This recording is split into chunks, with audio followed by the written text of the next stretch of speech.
Maka itu semua gerakan-gerakan anti kenaikan pajak saya dukung, di seluruh Indonesia saya dukung, saudara. Bukan, itu bukan mengada-ngada, bukan, saudara.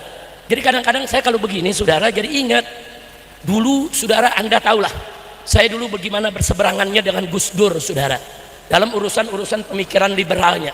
Tapi dalam urusan politik, Gus Dur banyak benernya, saudara. Dulu Gus Dur bilang apa? DPR MPR itu kan kayak taman kanak-kanak, bubarin aja itu. Emang betul kenyataannya sekarang DPR MPR kayak taman kanak-kanak.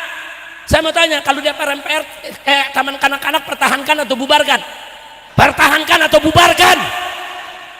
Betul. Gus Dur pernah ditanya sama wartawan, Gus bagaimana nih kalau DPR udah nggak bener? Ya sudah, kalau udah banyak tikusnya bakar aja. Wartawan tanya, Gus masa rumah banyak tikus, bukan tikusnya aja yang diusir, masa rumahnya yang dibakar? Ya habis bagaimana kalau gedungnya isinya udah semua tikus? Jujur aja, ngelihat dari soal ini Gus Dur benar tidak? Benar tidak? Benar sudah. Fakta, bahkan Gus Dur pernah bicara, jangan percaya itu densus-densusan, itu sandiwara, itu sinetron itu, pura-pura tuh ada teroris, sebetulnya cuma mau cairkan bantuan aja. Seorang Gus Dur berani mengatakan begitu, sudah. Fakta memang terjadi dan kita alami. Jadi mereka banyak main sinetron, bersandiwara, main drama. Ini ngatur negara. Ini bukan panggung sandiwara, ini negara yang rakyatnya ada 275 juta. Ini negara, atur yang betul.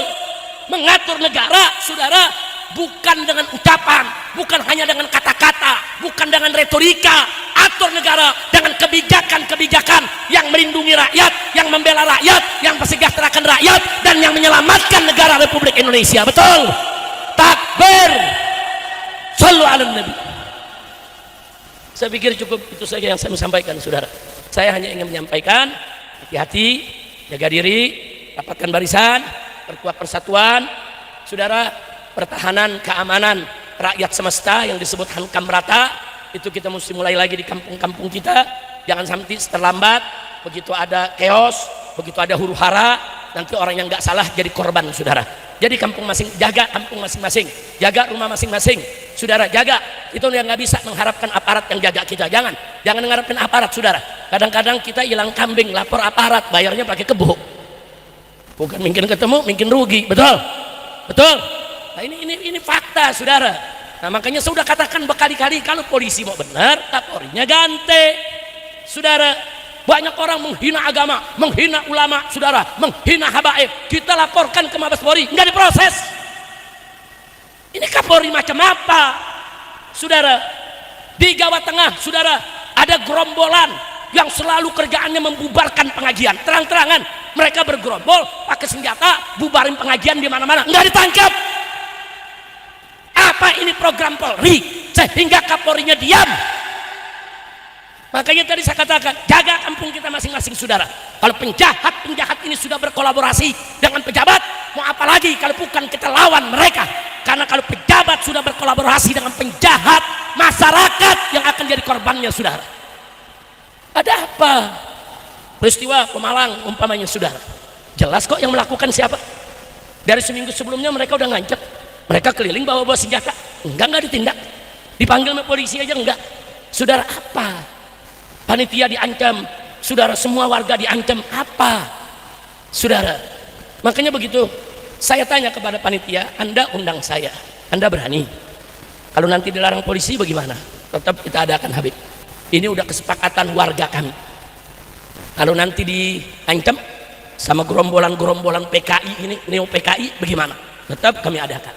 Saya katakan, kalau Anda bertekad tetap menggelar, saya datang. Tapi kalau Anda nggak berani, ya batalin lagi dari sekarang. Sebab saya habis ceramah, saya bisa pulang. Saya habis ceramah, Anda tetap di situ. Nah, saya nggak mau nanti kedatangan saya menyusahkan Anda. Enggak, Habib. Kita siap. Apapun resikonya kita siap. Saya tidak sendiri, saya bersama warga satu kampung semua. Kami memang undang Habib. Sudah lama dan ini tidak boleh gagal. Kita datang ya, ikhwan. Begitu detik-detik saya mau naik ke mimbar, saudara, itu yang namanya Pangdam mengutus dandimnya, Kapolda mengutus Kapolresnya temui saya di rumah panitia. Kita istirahat, mereka datang, Habib jangan ceramah, Habib ini bisa terjadi letupan, Habib ini bisa terjadi ini dan itu. Saya bilang, ini mereka mau melarang dari kemarin, kenapa Anda tidak cegah? Kenapa Anda tidak tangkap? Kenapa Anda biarkan? Kenapa sekarang masyarakatnya mau dakwah kok justru Anda suruh bubar? Bukan begitu. Tugasmu, yaitu kita sampaikan kepada Dandim, tugasmu Dandim, tugasmu Kapolres, kalau ada gerakan-gerakan yang bisa mengganggu keamanan, ya tangkap dong.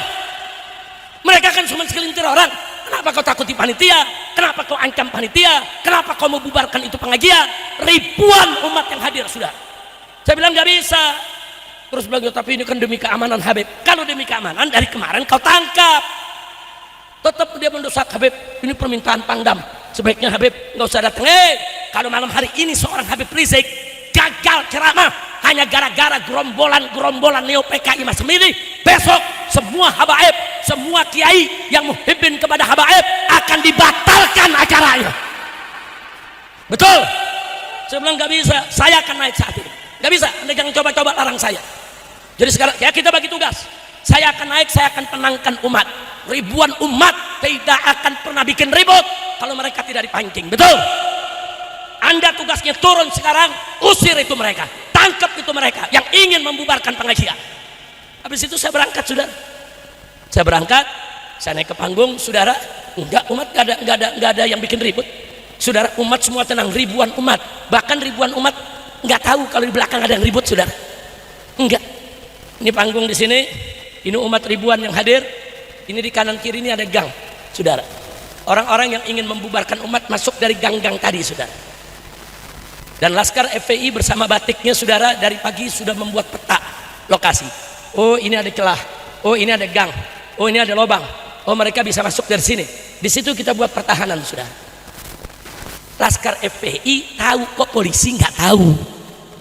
Laskar FPI tahu di mana nih neo PKI bakal masuk, saudara. Kok tentara nggak tahu? Bohong. Kecuali memang sengaja mereka biarkan, saudara. Jadi gang-gang itu dijaga oleh Laskar, saudara. Nah, begitu acara berjalan, saya punya menantu ceramah bersama Kiai Awid Masyuri. Mereka mulai melempari batu ke jamaah, tapi batunya nggak nyampe. Kenapa? Karena gang itu sudah dijegat, saudara, oleh Laskar. Jadi sambitan mereka tuh nggak mampu sampai ke jamaah, sehingga jamaah nggak tahu kalau mereka dilempari batu. Jamaah nggak tahu kalau mereka ini mau dikejar, mau dibubarkan, mau dipentungi, saudara. Jamaah tetap tertib, ikut selawatan, ikut dengar pengajian, saudara. Jadi seperti tidak ada apa-apa. Subhanallah, luar biasa. Kerjaan Laskar luar biasa, saudara. Rapi. Nah, karena mereka marah, nyambit batu nggak nyampe, nah mereka timpuk Laskar. Nah, Laskar ditimpuk, saudara. Ikan bawal buah terong dijual gue borong. Betul? Diubar Laskar, saudara. Dihantam. Nah, ternyata begitu dihantam, saudara, banyak yang tumbang, pecah kepala aja, saudara, masuk ICU, katanya udah kebal semua. Jadi mereka, wah, action, saudara, kami udah apa namanya, udah dijampi lah, pakai ilmu kebal, senjata tajam. Bener, kebal dari senjata tajam, tapi nggak kebal dikeprok me batu. Alhamdulillah, besok ada ilmu kebal dikeprok batu, saudara. Nah, akhirnya mereka lari, pontang-panting, luka. Nah, begitu luka, besoknya lapor polisi, kami dianiaya oleh FPI, kami digebuki oleh FPI, kami banyak yang luka oleh FPI. Pala lo bomengan, cengeng. Dia ngajakin berantem, dia babak belur, lapor polisi. Enggak, cengeng enggak. Laskar juga ada yang luka. Saya bilang Laskar gak luka, enggak cengeng. Kita luka, ini resiko perjuangan. Enggak ada kita pakai lapor polisi, sudah. Nggak ada, mereka pakai lapor polisi, pakai dilayanin sama polisinya. Emang lu kong kali kong. Kira-kira jelas gak? Nah, sekarang saya mau tanya, kalau kondisi seperti ini dibiarkan, bahaya tidak? Bahaya, saudara. Makanya tadi saya bilang, bikin barisan masing-masing di kampung masing-masing, saudara. Jadi kalau besok Anda bikin pengajian, ada kelompok-kelompok ini mau bubarin, lawan, jangan biarkan mereka membubarkan pengajian kita. Betul? Siap lawan tidak? Siap lawan tidak? Takbir. Sallu ala nabi. Lawan, saudara. Urusan apa nggak dilawan? Nah, kalau nggak dilawan, besok-besok mereka bubarin semua. Jangan dibiarkan. Ini kelompok kurang ajar ini, saudara. Ini kelompok kurang ajar, saudara. Udah gitu banyak artis terlibat, saudara, ikut-ikutan. Udah gitu ada artis yang ngaku wali Allah lagi. Dari mana lu wali Allah? Astagfirullahaladzim. Mudah-mudahan Allah menyatukan kita semua. Ada nasihati saya, Habib Rizik, jangan mau diadu domba. Yang mau diadu domba siapa? Saya bukan diadu domba, diserang. Bukan diadu domba, saudara. Kita mau ceramah, diserang, saudara. Begitu mobil saya masuk dari ujung sana mau ke panggung, saudara, itu mereka terus berusaha menyerang untuk sampai ke mobil saya untuk bisa menimpuk atau apa saja. Cuman nggak bisa, nggak berhasil karena pertahanan askar begitu kuat, begitu bagus, begitu efektif, saudara. Mereka berusaha. Kalau sampai jebol, saudara, kemudian mereka pentung itu masyarakat, bubar itu pengajian. Banyak anak-anak, banyak perempuan, ada nenek-nenek, ada kakek-kakek. Kita bayangkan kalau terjadi kepanikan, berapa banyak yang akan jadi korban. Polisi tahu, tentara tahu, kenapa kalian diam? Jangan, saya sudah sampaikan ke Pak Dandimnya, Kapolresnya, apa ya, 40 tahun saya ceramah, saya keliling Indonesia kemana tempat, dalam sampai luar negeri, nggak pernah tuh habis tablik akbar ribut, nggak pernah. Habis tablik akbar, saudara, ada foto-foto sama panitia, salaman pelukan dengan para ustadznya, jamaahnya makan kebuli yang disediakan, saudara. Kadang-kadang ada hidangan. Enggak, kita nggak pernah ribut. 40 tahun saya ceramah nggak pernah ribut. Kenapa kali ini ribut? Ya karena diganggu. Dan gangguan ini kita punya rekamannya. Mereka membunuh saya, habisi Habib Rizik, tolok matanya Habib Rizik, bunuh Habib Rizik. Dipikir kita bakal lari. Oh enggak, saudara, enggak. Datu-datu kami, saudara, dulu berjuang di medan Allah Subhanahu wa Ta'ala, dari mulai Nabi, bagaimana Nabi diracun, bagaimana Nabi, saudara, mau dibunuh, bagaimana Nabi mau diperangi. Kemudian datang Sayyidina Ali, bagaimana beliau matinya dibunuh. Datang Sayyidina Hasan, bagaimana Sayyidina Hasan diracuni. Datang Sayyidina Husain, bagaimana Sayyidina Husain sekeluarga dibantai. Jadi kalau Ahlul Bait, saudara, difitnah, dicaci maki, dimusuhi, dihina, dibunuh, diracun, dibantai, itu udah biasa, saudara. Itu tantangan di dakwah. Jangan takut-takuti kami dengan itu semua, ya ikhwan. Nah, karena itu sekali lagi, tolong saya minta seluruh umat Islam dimanapun anda berada, bikin barisan-barisan di kampungnya masing-masing. Pokoknya kalau di mana saja, di Pulau Jawa ataupun di pulau lainnya, kalau ada kelompok-kelompok yang suka membubarkan pengajian atau mengganggu kiai, mengganggu habaib, atau mengganggu masjid, atau mengganggu pesantren, lawan.